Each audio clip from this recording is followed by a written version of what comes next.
நெறிப்படுத்திக் கொண்டிருக்கிற திராவிட மாணவர் கழகத்தின் மாநில செயலாளர் செந்தூர் பாண்டியன் அவர்களை அனைவரையும் வரவேற்று சிறப்பித்திருக்கிற தோழர் மீளன் அவர்களை முன்னிலை வகித்த நிகழ்வை சிறப்பித்துக் கொண்டிருக்கிற திராவிட மாணவர் கழக மாநில பொறுப்பாளர்கள் தொண்டரம், தங்கமணி, ஜீவா, சிவபாரதி, இனியன், மணிமொழி, ராகுல், அறிவுச்சுடர், இளஞ்செழியன், கவிபாரதி, திராவிட செல்வன் ஆகிய தம்பிகளே, தொடக்க உரையாற்றி இந்த ஆர்ப்பாட்டத்திற்கான நோக்கத்தை விளக்கி உரையாற்றி அமர்ந்திருக்கிற திராவிடர் கழகத்தின் துணைத் தலைவர்,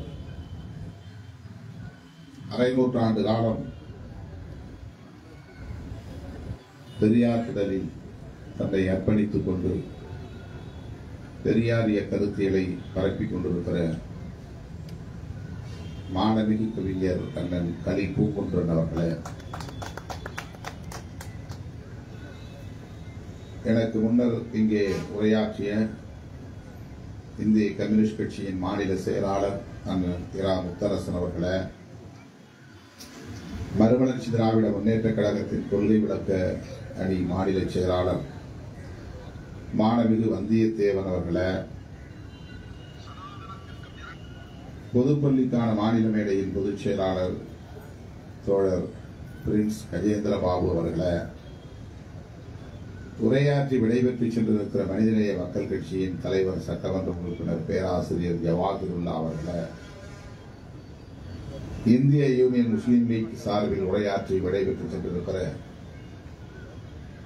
முகமது அபுபக்கர் அவர்களே, மார்க்சிஸ்ட் கம்யூனிஸ்ட் கட்சியின் சார்பில் உரையாற்றி விடைபெற்றிருக்கிற தோழர் ஜி ராமகிருஷ்ணன் அவர்களே, எனக்கடுத்து நம்மிடையே உரையாற்றவிருக்கிற திராவிட முன்னேற்ற கழகத்தின் செய்தி தொடர்பு குழு தலைவர் மேனாள் நாடாளுமன்ற உறுப்பினர் அண்ணன் TKS இளங்கோவன் அவர்களே, நிறைவாக நம்மிடையே பேருரை ஆற்றவிருக்கிற திராவிடர் கழகத்தின் தலைவரும் தமிழர் தலைவருமான வானமிகு ஐயா ஆசிரியர் அவர்களே, நன்றி உரையாற்றவிருக்கிற இளமாறன் அவர்களே, திரளாக கூடியிருக்கிற தமிழ் சொந்தங்களே, உங்கள் அனைவருக்கும் என்னுடைய பணிவார்ந்த வணக்கத்தை தெரிவித்துக் கொள்கிறேன்.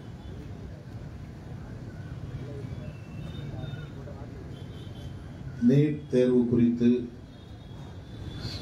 எனக்கு முன்னர் பேசிய தலைவர்கள் விரிவாக இங்கே பல்வேறு கருத்துக்களை எடுத்துரைத்திருக்கிறார்கள். நீட் தேர்வை நடைமுறைப்படுத்துவதிலே இருக்கிற சிக்கல்கள் அல்லது குளறுபடிகள் ஒருபுறம், அந்த குளறுபடிகளுக்காக நீட் தேர்வு வேண்டாம் என்று நாம் சொல்லவில்லை. குளறுபடிகள் இருக்கின்றன என்பதை மக்களுக்கு வெளிச்சம் போட்டு காட்டுவதற்காக சொல்லுகிறோம், அவ்வளவுதான். ஆனால் நீட் தேர்வு வேண்டாம் என்று நாம் வலியுறுத்துவதற்கு முதன்மையான காரணம், இதனால் சமூக நீதி பாதிக்கப்படுகிறது என்பதுதான். சமூக நீதி என்னும் கோட்பாட்டுக்கு எதிரானது. அதை குழி தோண்டி புதைப்பதற்கு இது ஏதுவாக அமைகிறது. விளிம்பு நிலை மக்களின் கல்வி உரிமை மருத்துவ துறையிலே பாதிக்கப்படுகிறது. மாநில அரசுக்கான அதிகாரம் பறிக்கப்படுகிறது. ஆகவே மையத்தில் உள்ள அதிகாரத்தை பயன்படுத்தி விளிம்பு நிலை மக்களின் மீது இப்படிப்பட்ட நுழைவுத் தேர்வு என்னும் பெயரால் இப்படிப்பட்ட ஒரு தாக்குதலை தொடுக்கக்கூடாது. எனவே நீட் வேண்டாம்.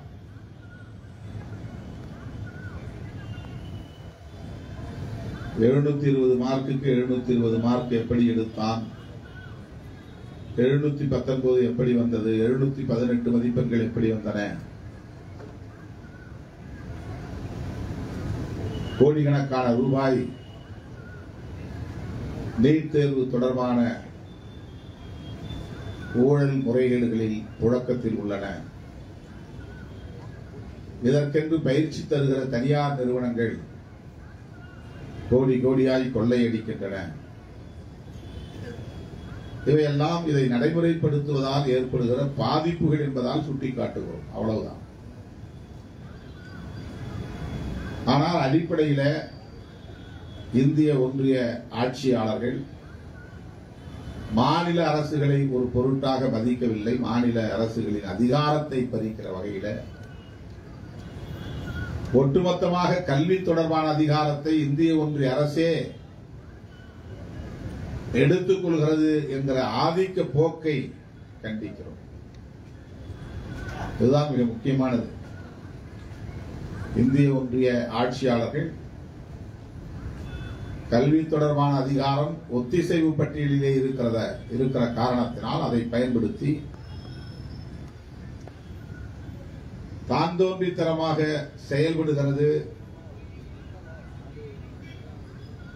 மாநில அரசுகளின் உரிமைகளை பறிக்கிறது. இது எந்த வகையிலும் ஏற்புடையதல்ல என்பது முக்கியமானது. இரண்டாவது, மாநில அரசுகளின் கல்வி திட்டத்தை சிதைப்பது. மாநில அரசுக்கான அதிகாரத்தை அல்லது உரிமையை பறிப்பது என்பது ஒரு புறம்.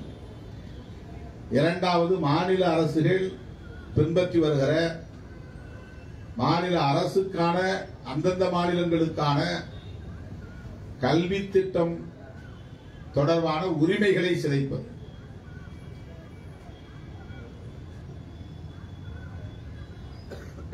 அடுத்து, விளிம்பு நிலை மக்கள், ஏழை எளிய மக்கள், அரசு பள்ளிகளில் பயிலும் குடும்பத்தை சார்ந்த மாணவ செல்வங்கள்,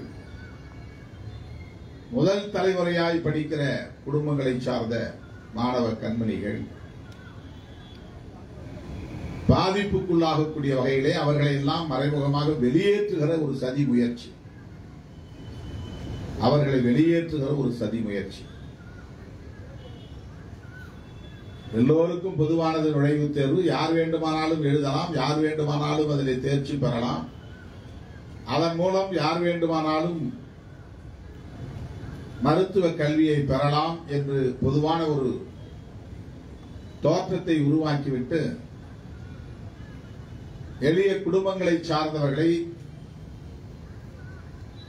வெளியேற்றுகிற ஒரு சதி முயற்சி இதிலே இருக்கிறது. ஆகவே அந்த சதி முயற்சி சமூக நீதிக்கு எதிரானது என்பதுதான் நம்முடைய குற்றச்சாட்டு. ஐயா அவர்கள் விரிவான அறிக்கையை வெளியிட்டிருக்கிறார். இந்த அறிக்கையிலே மிக முக்கியமானது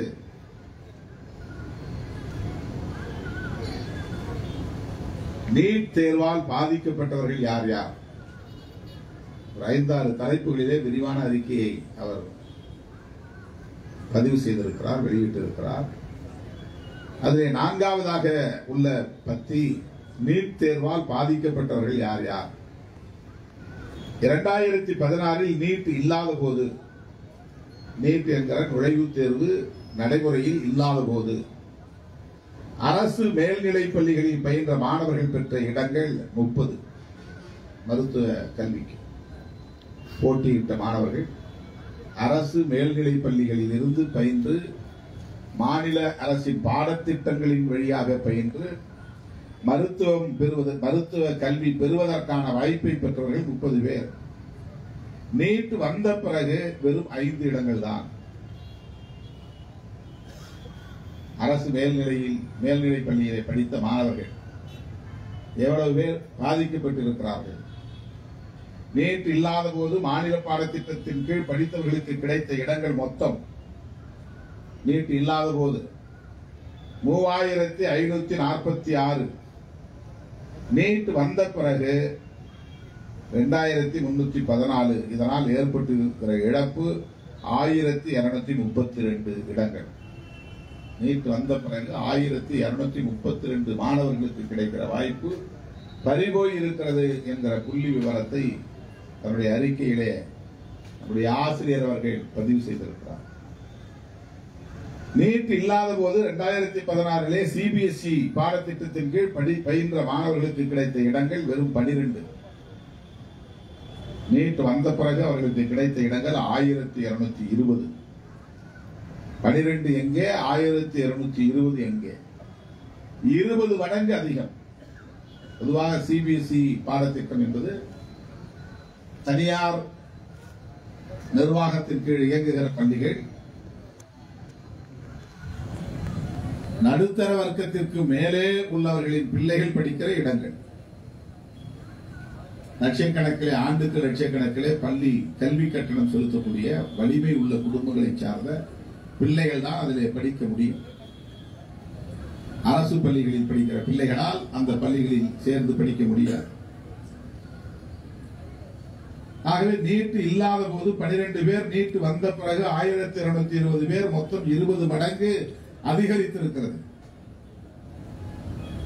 தமிழ்நாடு அரசால் நியமிக்கப்பட்ட நீதிபதி ஏ.கே. ராஜன் தலைமையிலான குழு தந்திருக்கிற புள்ளி விவரம் 2022 ஆண்டு தமிழ்நாட்டில் உள்ள மொத்த இடங்கள், மருத்துவ கல்விக்கான மொத்த இடங்கள் 6999. கிட்டத்தட்ட ஒரே ஒரு இடம் குறைவு, 7000 இடங்கள். 7000 இடங்கள். அரசு கல்லூரிகள், அதிலே அந்த 7000 அரசு கல்லூரிகள், அரசு மருத்துவக் கல்லூரிகள் 4349.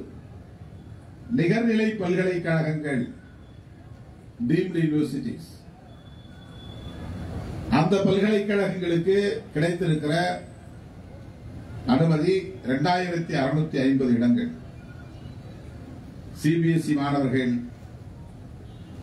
எப்படி தரவரிசையிலே வாய்ப்பை பெற்றிருக்கிறார்கள் என்பதையும் பதிவு செய்திருக்கிறார். முதல் 10 ரேங்க், அதுல சிபிஎஸ்இ மாணவர்கள் 8 பேர். ஃபர்ஸ்ட் டாப் 10 பேர் எடுத்துட்டா அதுல 8 பேர் சிபிஎஸ்இ, 2 பேர் தான் மாநில பாடத்திட்டம். ஃபர்ஸ்ட் 100 ஸ்டூடெண்ட்ஸ், 100 பேர் எடுத்துக்கொண்டால் அந்த 100 பேரில் சிபிஎஸ்இ படித்தவர்கள் 81 பேர், மாநில பாடத்திட்டத்தை படித்தவர்கள் 17 பேர். 1000 பேர் என்று எடுத்துக்கொண்டால் அந்த 1000 பேரில் மாநில பாடத்திட்டத்தின் கீழ் படித்த மாணவர்கள் வெறும் 394 பேர். மாநில பாடத்திட்டத்தின் கீழ் படித்த மாணவர்கள், அரசு பள்ளிகளிலே படிக்கிற மாணவர்கள், மிக மிக வசதி குன்றிய, பொருளாதாரத்தில் நலிவடைந்த ஏழை எளிய குடும்பங்களை சார்ந்த பிள்ளைகள் தான் இன்றைக்கு அரசு பள்ளிகளில் பயின்று கொண்டிருக்கிறார்கள், மாநில பாடத்திட்டங்களில் படித்து வருகிறார்கள் என்பது அனைவரும் அறிந்த உண்மை. நீட் தேர்வுக்கு முன் சிபிஎஸ்இ வாரியத்தில் இருந்து 1% மட்டுமே, ஒரே 1% மட்டுமே மருத்துவ படிப்பில் சேர முடிந்தது. இப்போது 1000 ரேங்குகளில் அது 60% ஆகிவிட்டது. நீட் தேர்வுக்கு முன் மாநில பாடத்திட்டத்தில் படித்த 98.2% மாணவர்கள் எம்பிபிஎஸ் படிப்பிலே சேர முடிந்தது. தற்போது அது 59% குறைந்துள்ளது. இதெல்லாம் ஏ.கே. ராஜன் நீதிபதி தலைமையிலான குழு தந்திருக்கிற புள்ளி விவரங்கள். நீட் தேர்வுக்கு முன் கிட்டத்தட்ட 14.8% தமிழ் வழி மாணவர்கள் எம்பிபிஎஸ்ஸிலே சேர முடிந்தது. ஆனால் தற்போது அது 2% கீழே குறைந்துள்ளது. நீட் தேர்வு சிபிஎஸ்இ மாணவர்களுக்கும் வசதி படைத்த குடும்பத்தினருக்கு மட்டுமே ஆதரவாக உள்ளது. நீட் தேர்வு முறைகேடுகளால் 20.38 லட்சம் மாணவர்கள் பாதிக்கப்பட்டுள்ளனர்.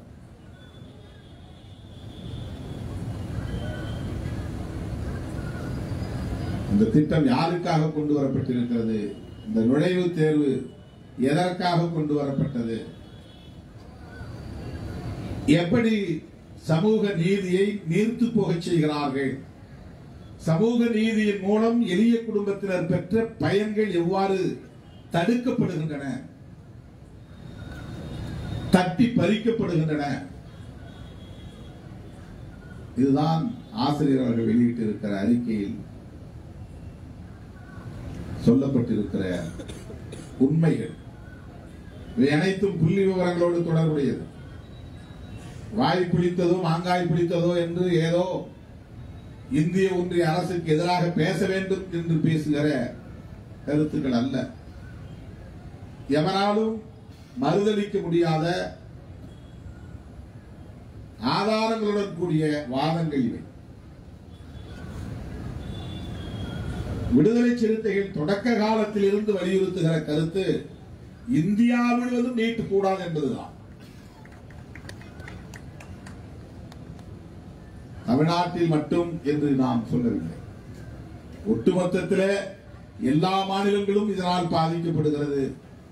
மாநில பாடத்திட்டங்களின் கீழ் படிக்கிற மாணவர்கள் அனைவரும் பாதிக்கப்படுகிறார்கள். இந்திய ஒன்றிய அரசின் மேலாதிக்க போக்கு இதிலே வெளிப்படுகிறது. மாநில அரசுகளுக்கு எதிரான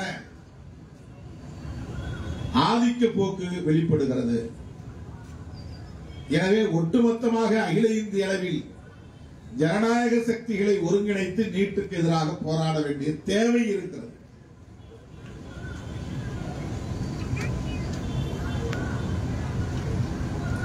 இந்த எல்லா மாற்றங்களும் உன்னிப்பாக கவனித்தால், நுட்பமாக கவனித்தால் இந்திய அரசியல் ஏற்பட்டிருக்கிற மிகப்பெரிய மாற்றங்களுக்கு அடிப்படையான ஒரு காரணம் இருக்கிறது. மண்டல் பரிந்துரை நடைமுறைக்கு வந்தது என்பதுதான். இந்திய அரசியலின் போக்குகளை மண்டல் பரிந்துரைக்கு முன், மண்டல் பரிந்துரைக்கு பின் என்று நாம் பகுப்பாய்வு செய்து பார்க்க கடமைப்பட்டவர்களாக இருக்கிறோம். ரொம்ப முக்கியமான ஒரு புள்ளி.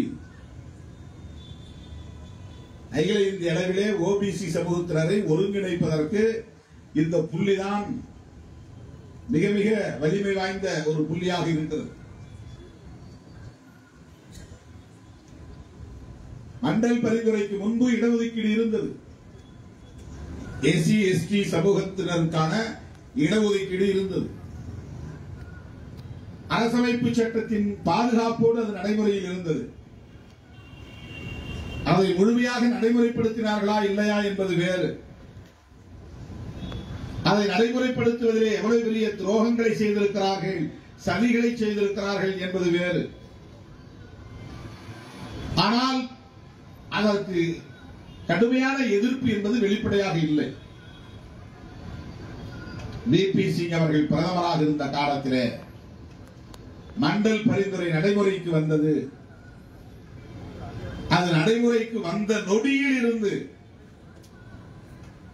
உயர் சாதி அல்லது முன்னேறிய சாதி அல்லது பார்ப்பன பணியா போன்ற அடையாளங்களை கொண்ட சாதிகள் எவ்வளவு ஆவேசமாக வீதிக்கு வந்தார்கள், வெகுண்டெழுந்தார்கள், ரத்த வெறி கூச்சல் போட்டார்கள், விபி சிங் ஆட்சியை கவிழ்த்தார்கள். அதன் பிறகு எப்படி அவர்கள் அரசியலை முன்னெடுத்தார்கள், காய்களை நகர்த்தினார்கள் என்பதுதான் இங்கே கவனிக்க வேண்டிய ஒன்று, நாம் விவாதிக்க வேண்டிய ஒன்று. ஓபிசி சமூகத்தினருக்கு கல்வியிலும் வேலை வாய்ப்பிலும் இடஒதுக்கீடு வேண்டும் என்கிற குரல் நீண்ட காலத்து குரல். அதற்கான போராட்டம் என்பது நாடு விடுதலை பெற்ற நாளில் இருந்தே தொடங்கிவிட்டது. புரட்சியாளர் அம்பேத்கர் அவர்கள் தன்னுடைய அமைச்சர் பதவியை ராஜினாமா செய்துவிட்டு வெளியே வந்த போது அவர் சொன்ன காரணங்களும் இதுவும் ஒன்று. ஓபிசி சமூகத்தினரின் நலன்களை பாதுகாப்பதற்கென்று ஒரு ஆணையம் அமைக்க வேண்டும் என்று நான் தொடர்ந்து வலியுறுத்தி வருகிறேன். பண்டிட் ஜவஹர்லால் நேரு அவர்களின் தலைமையிலான இந்த அரசு அதை பொருட்படுத்தவில்லை என்ற குற்றச்சாட்டை வெளிப்படையாக வைத்தார். காக்கா கலேல்கர் அவர்களின் தலைமையில் அதன் பிறகு ஒரு கமிஷன் போடப்பட்டது. அந்த அறிக்கை அரசிடம் சமர்ப்பிக்கப்பட்டும் அன்றைக்கு அது நடைமுறைக்கு வரவில்லை, கிடப்பிலே போட்டு விட்டார்கள். அதன் பிறகு நாடு தழுவிய அளவிலே ஓபிசி மக்களின் சமூக நீதி குறித்த குரல் இன்னும் வலுவாக எழுந்த பிறகு மண்டல் பிபி மண்டல் தலைமையிலே ஒரு குழு அமைக்கப்பெற்று அந்த அறிக்கை அரசுக்கு ஒப்படைக்கப்பட்ட நிலையில் நல்வாய்ப்பாக விபி சிங் பிரதமரானார்.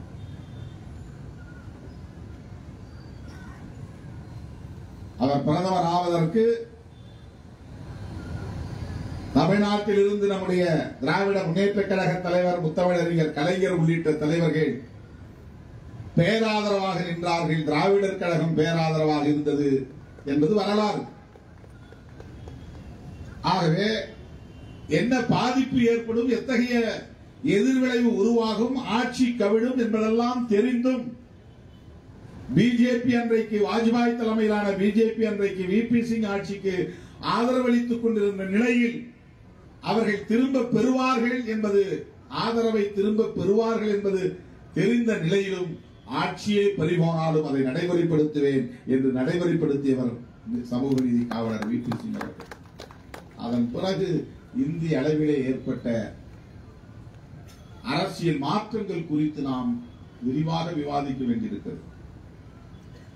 எப்படி RSS தீவிரமடைந்தது, சங் பரிவார்கள் எப்படி வலிமை பெற்றார்கள், எப்படி அவர்கள் வெளிப்படையாக வந்து ஓபிசி மக்களுக்கு எதிரான காய்களை நகர்த்தினார்கள். அதுதான் முக்கியமானது, மிக மிக முக்கியமானது, அடிக்கோடிட வேண்டிய செய்தி அது. RSS பிஜேபியும் விஸ்வ இந்து பரிஷத்தும் இதர சங் பரிவார அமைப்புகளும் வீதிக்கு வந்து மிகப்பெரிய அளவிலே போராட்டங்களை நடத்தினார்கள். அதிகாரத்தை நோக்கி வேகமாக நகர்ந்தார்கள். முன்னேறிய வகுப்பினர் தனிமைப்படுத்தப்படுகிறார்கள் என்ற கூச்சல் போட்டார்கள். எல்லா தளங்களில் இருந்தும் முன்னேறிய வகுப்பினர் அப்புறப்படுத்தப்படும் நிலை உருவாகிறது. நீதித்துறை உள்ளிட்ட அனைத்து தளங்களிலும் நெடுங்காலமாக ஆதிக்கம் செலுத்தி வந்த அந்த முன்னேறிய வகுப்பினரின் அதிகாரம் மெல்ல மெல்ல பறிக்கப்படுகிறது. அந்த எண்ணிக்கை குறைந்து வருகிறது. எல்லா இடங்களிலும் ஓபிசியின் நுழைவு இருக்கிறது. என்ட்ரி, உள்ளே நுழைகிறார்கள். இதை தடுக்க வேண்டும் என்பதுதான் அவர்களின் மிக முக்கியமான முனைப்பாக இருந்தது. அந்த அடிப்படையில் தான் அவர்கள் ஒருங்கிணைந்தார்கள். அதன் அடிப்படையில் தான் அத்வானி ரத யாத்திரை என்ற ஒரு போராட்டத்தை முன்னெடுத்து அது ரத்த யாத்திரையாக முடிந்து அந்த வேகத்திலேயே பாபர் மசூதி இடிக்கப்பட்டு, பாபர் மசூதி இடிக்கப்பட்ட அந்த சூழலிலேயே அவர்கள் முன்வைத்த அஜெண்டா தான் இந்துத்துவ அஜெண்டா. அதுவரை இந்துத்துவ அஜெண்டா என்பது வெளியிலே பேசப்படாத ஒரு செயல் திட்டமாக இருக்கிறது. பாபர் மசூதி இடிக்கப்பட்ட பிறகு அவர்கள் முன்வைத்த அரசியல் ஓபிசியை இந்துக்கள் என்று அரவணைத்துக் கொள்ள வேண்டும். மறுபடியும் பிராமணர்கள் அல்லது முன்னேறிய சாதியினர் தனிமைப்படுத்தப்படும் நிலை உருவாகிவிடக் கூடாது. இவர்களோடு இணைந்து நாங்களும் இந்து, நீங்களும் இந்து, நாம் அனைவரும் இந்து, இந்து பெரும்பான்மைவாதம் என்ற அடிப்படையிலே ஒன்று சேர்வோம் என்ற ஒரு புதிய குரல், ஒரு புதிய செயல் திட்டம், அப்படித்தான் அது முன்வைக்கப்பட்டது. அந்த டிராப், அந்த எலிப்புரியிலே போய் சிக்கிய ஏராளமான ஓபிசி தலைவர் அரசியல் ஆதாயங்களுக்காக, ஒரு தற்காலிக ஆதாயங்களுக்காக எல்லா மாநிலங்களிலும் கொண்டு போய் பிஜேபியை அறிமுகப்படுத்தினார்கள். பிஜேபியின் கொடிகளை ஏற்றுவதற்கு ஏற்பாடு செய்தார்கள். பிஜேபியின் சின்னங்களை வீதிகளிலே, வீடுகளிலே, இல்லங்களிலே, சுவர்களிலே எழுதினார்கள். எழுதியவர்கள் ஓபிசி தலைவர்கள். அதுதான் முக்கியமானது. இன்றைக்கும் கூட தமிழ்நாட்டிலே வீதிக்கு வீதி, மூளைக்கு மூளை, ஒவ்வொருவரின் இல்லத்தின் சுவர்களிலும் பாரதிய ஜனதாவின் சின்னத்தை யார் வரைந்தது? சின்னம் வரைவதற்கு அவர்களுக்கு ஏது ஆள்? வாக்குச்சாவடியிலே உட்கார்வதற்கு அவர்களுக்கு ஏது ஆள்? ஒவ்வொரு வாக்குச்சாவடியிலும் உட்கார்ந்தவர்கள் யார்? சின்னங்களை வரைந்தவர்கள் யார்? அந்த கட்சி வேரூன்றுவதற்கு யார் துணை நிற்கிறார்கள்? இதெல்லாம் விவாதத்திற்குரியவையா இல்லையா? அவர்கள் வலுப்பெற எங்கே இது போய் முடியும்? நீட் கொண்டு வந்தது என்பது அவர்கள் அதிகாரத்திற்கு வந்த பிறகுதானே. எத்தனை எத்தனை தடைகள் சமூக நீதிக்கு எதிராக, எல்லாவற்றையும் தனியார்மயமாக்குகிற சதி. ஏன் எல்லாவற்றையும் தனியார்மயமாக்குகிறார்கள்? வெறும் பொருளாதார ஆதாயத்திற்காகவா? இல்லை தோழர்களே, சமூக நீதியை நீர்த்து போக செய்வதற்குத்தான், அதை டைலூட் செய்வதற்குத்தான், அதைவிட முக்கியமாக ஓபிசி வலிமை பெறுவதை தடுப்பதற்காகத்தான். இந்த இடஒதுக்கீட்டால் ஓபிசி சமூகத்தினர் இந்தியா முழுவதும் வலிமை பெற்று வருகிறார்கள். எல்லா தரங்களிலும் வலிமை பெற்று வருகிறார்கள். அவர்களின் ஆதிக்கம் ஆங்காங்கே பரவி வருகிறது என்று அவர்கள் அச்சப்படுகிறார்கள். அதை தடுக்க வேண்டும். ஓபிசி சமூகத்தினரை வைத்தே தடுக்க வேண்டும். ஓபிசி சமூகத்தினரை வைத்தே தடுப்பதற்காக அவர்கள் கண்டறிந்த ஒரு செயல் திட்டம் தான் இந்துத்துவ அஜெண்டா. நீண்ட நெடுங்காலமாக மகாத்மா ஜோதிபா புலே காலம், அதற்கு முன்னதாக கௌதம புத்தர் காலம், 2500 ஆண்டுகளாக தொடர்ந்து எக்ஸ்க்ளூஷன் ஆஃப் பிராமின்ஸ் என்பதுதான் போராட்டமாக இருந்திருக்கிறது. பிராமணர்களை அல்லது அந்த ஆதிக்க சக்திகளை அந்நியப்படுத்துவது, அவர்களை தனிமைப்படுத்தி மற்றவர்களை பிரிப்பது, அவர்களை ஒருங்கிணைப்பது என்பதுதான் போராட்டமாக இருந்திருக்கிறது. அதுதான் அடிப்படை கருத்தியலாக இருந்திருக்கிறது. அதைத்தான் காஞ்சிராம் பகுஜன் யூனிட்டி என்று சொன்னார். பகுஜன் என்று சொன்னால் தலித்துகள் என்று பொருள் அல்ல. எஸ்சி எஸ்டி மைனாரிட்டிஸ் எல்லோரும் சேர்ந்தது ஓபிசி. இந்த சமூகங்களை சார்ந்தவர்கள் சமூக நீதி சமூகங்கள் என்று நான் அதை காயின் செய்தேன். தமிழ்நாட்டை பொறுத்தவரையில் சமூக நீதி சமூகங்கள். பகுஜன் என்பது சமூக நீதி சமூகங்கள். Reserved categories, scheduled cost, scheduled tribes, other backward classes and minorities including women in all sections. அதுதான் பகுஜன். இதனுடைய பொருள் என்ன? எக்ஸப்ட் ஃபார்வர்ட் கம்யூனிட்டிஸ் என்று பொருள். Excluding Brahmin and other forward communities என்று பொருள். இதுதான் போராட்டம். ஆனால் ஓபிசி சமூகத்தை வழிநடத்தக்கூடிய தலைவர்கள் தங்களின் நலன்களுக்காக, தங்களின் கட்சி நலன்களுக்காக, தற்காலிக பயன்களுக்காக அவர்கள் பாரதிய ஜனதாவோடு சமரசம் செய்து கொண்டு அவர்களை வளர்ப்பதற்கு இன்றைக்கு எல்லா மாநிலங்களிலும் தயாராகிவிட்டார்கள். சந்திரபாபு நாயுடுவால் ஆந்திராவிலே வேரூன்றி விட்டார்கள். எடியூரப்பாவால் கர்நாடகாவிலே வேரூன்றி விட்டார்கள். சுரேஷ் கோபியின் மூலம் இன்றைக்கு கேரளாவிலும் காலூன்றி இருக்கிறார்கள். அவர்களால் குதிகாலை வெட்டுகிற ஒரே மண் தமிழ் மண் தான், தமிழ்நாடு தான். இதுவரையில் அதை நாம் காப்பாற்றி வருகிறோம். இந்த நொடி வரையில் அதிலே நாம் சாதிக்கக்கூடிய சாதனையாளர்களாகத்தான் இருந்திருக்கிறோம். இந்த தேர்தலிலே எப்படியாவது 5-6 இடங்களில் வெற்றி பெற்று விடுவோம் என்று அவர்கள் மார்கட்டி பேசிக் கொண்டிருந்தார்கள். இப்போது எங்கே போய் ஒளிந்து கிடக்கிறார்கள் என்று தெரியவில்லை. தமிழ்நாட்டு மக்களிடையே இந்த புரிதல் இன்றைக்கு வலுவாக இருக்கிறது. வெறும் கூட்டணி பலத்தால் மட்டும் நாம் வெற்றி பெற்று விட்டோம் என்று கருதிவிடக் கூடாது. இந்த கருத்தியலும் மக்களிடத்தில் இருக்கிறது. ஆன்டி பிஜேபி, ஆன்டி ஆர்எஸ்எஸ், அவர்கள் சமூக நீதிக்கு எதிரான கும்பல், சதி கும்பல், இந்த புரிதல் இருக்கிறது. இந்த புரிதல் உள்ளவர்களின் எண்ணிக்கை இங்கே கணிசமாக இருக்கிறது. வெறும் கமிட்டட் ஓட்ஸ் மட்டும் வந்திருந்தா ஜெயிக்க முடியாது. திமுகவுக்கான கமிட்டட் ஓட்ஸ், அதுக்கு திமுக கூட்டணியிலே இருக்கிற அந்த பார்ட்டி ஓட் பேங்க், ஒவ்வொரு கட்சிக்கும் ஒரு ஓட் பேங்க் என்று இருக்கும். அது மட்டும் சேர்ந்தால் வெற்றி பெற்று விட முடியாது. இந்த கருத்தியல் ரீதியாக இந்த மண்ணிலே பிஜேபி எதிர்ப்பு அல்லது ஆர்எஸ்எஸ் எதிர்ப்பு அல்லது சங் பரிவார்கள் எதிர்ப்பு என்பது இங்கே ஆழமாக வேரூன்றி இருக்கிறது தோழர்களே. அதை நாம் முதலில் புரிந்து கொள்ள வேண்டும். அதற்கு அடிப்படை பெரியார் இயக்கம்தான், திராவிடர் இயக்கம்தான், திராவிடர் கழகம்தான் என்பதை நாம் பெருமையோடு பதிவு செய்ய கடமைப்பட்டிருக்கிறோம். அதை நாம் ஓங்கி உரத்து சொல்ல கடமைப்பட்டிருக்கிறோம். இன்னும் வலுவாக அதை முன்னெடுத்து செல்ல வேண்டிய தேவை இருக்கிறது. இந்த நிகழ்வின் ஊடாக நான் சொல்ல விரும்புகிற செய்தி, அகில இந்திய அளவில் ஓபிசி சமூகத்தை சார்ந்த தலைவர்களுக்கு ஒரு சென்சிடைசேஷன், விழிப்புணர்வு புரோகிராம்ஸ், நிகழ்வுகள் தேவைப்படுகிறது. அவர்களை ஒருங்கிணைக்க வேண்டிய தேவை இருக்கிறது. நிதிஷ்குமார் அதிர்ச்சியாக இருக்கிறது. அவர்கள் எல்லாம் முற்போக்கான சிந்தனையாளர்களின் பாரம்பரியத்தில் இருந்து வந்தவர்கள். அன்றைக்கு விசா காலத்திலே அதை கடுமையாக எதிர்த்த போராளிகளின் வெளிவந்தவர்கள். 1976-77 விசா வந்த போது அந்த ஆதிக்கத்தை எதிர்ப்பதற்கு அகில இந்திய அளவிலே மக்கள் ஒருங்கிணைந்தார்கள்.